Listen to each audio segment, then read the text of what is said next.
Thank you for staying with us. Now, many banks are embracing mobile banking. They're trying to de-escalate to help bankers to steer away from the lengthy queues, and they can do everything on their phone.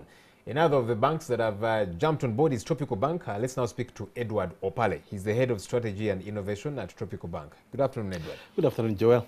So you folks have come along. Why the long wait? Many other banks began a while back.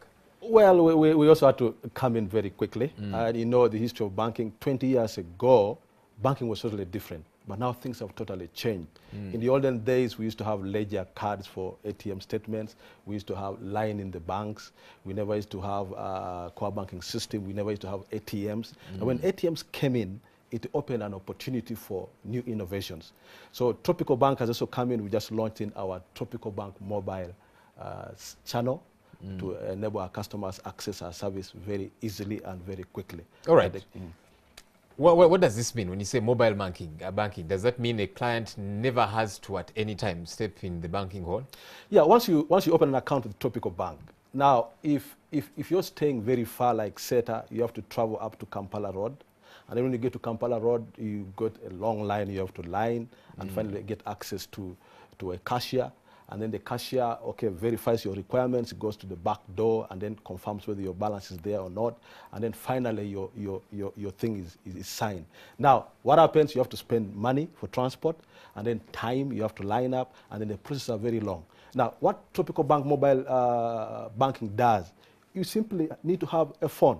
You need to have a phone. With a phone, you're able to access your account. You actually have a branch in the palm of your hand.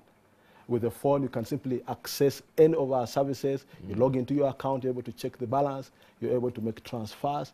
That's how banking has become now. We want to make it very simple, accessible, and convenient for our customers. Okay, so somebody can check balance, they can make transfers, they can withdraw via mobile money, and they can make deposits onto their account. Absolutely. Now, you see, Ugandans have become very sharp. You have heard of the word abafiri. Yep. And so there's many people that are trying to go with the times, but for evil. And so normally with transactions online, there's the question of, is it entirely safe?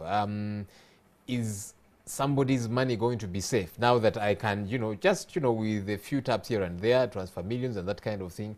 How safe is it? Now, what banking does is, one of the things that we need to do when you're opening an account in any bank or even in Tropical Bank, we need to know who our customers are. We need to know your details. Who are we dealing with? We need to know your information about you.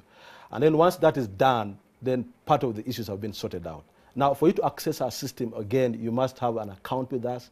Now that you've confirmed that we've known you at the time you open an account, that's at least part of the problem solved. Now, we'll require a registered customer, a customer that has an account with Tropical Bank, and then also a registered number. So once you have a registered number, that makes sure that most of the things are safeguarded. And of course, within the system, there are safeguards. Is it free from hacking, for example? Yeah, of course, there are safeguards that are already in the system that make sure that hacking is not possible. Yeah, so that means you need to make sure that your PIN number is safely intact and then not allow it to be accessible by anyone. Because if anybody accesses your PIN number, then certainly you'll be able to access your account number. So it will be your negligence for you to be robbed. But if you're safe, if you're very careful, if you make sure your PIN number is set, then you will be sure your money will be safe. Okay, and are people embracing this? There are people who are a bit conservative. They want to still do the old-fashioned way of doing things. Yes, I know. We are dealing with two kinds of people. One, we have the smart people, people who have smartphones. You can access our service through the app. You simply log into your app, and then you're able to log into, you have the PIN number, the code that you're able to access the account. And then we also have the ordinary people that have the local phones. You use the USSD code. You just dial *214# with a normal ordinary phone. You simply dial *214# and you're still able to access the Tropical Bank account. So we're trying to target both the smart young generation and also the old people. Yes, we are getting results. They are beginning to embrace this. They are beginning to transact already. We are seeing volumes of people, volumes of transactions taking place. People are able to withdraw money from the bank into their mobile phone. Irrespective of where you are, whether you're in Moroto, whether you're in Gulu, you simply need to have a phone. Whether it's a Kabiriti or a smartphone, you can still access the service. So that's why we've tried to make it much simpler. So with that, you're able to withdraw money from your account into your phone. Then you walk into any either MTN or Airtel agent and you're able to access. Okay. Yeah. Edward Opale from Tropical Bank, thank you for talking to us. Thank you. All right, let's now take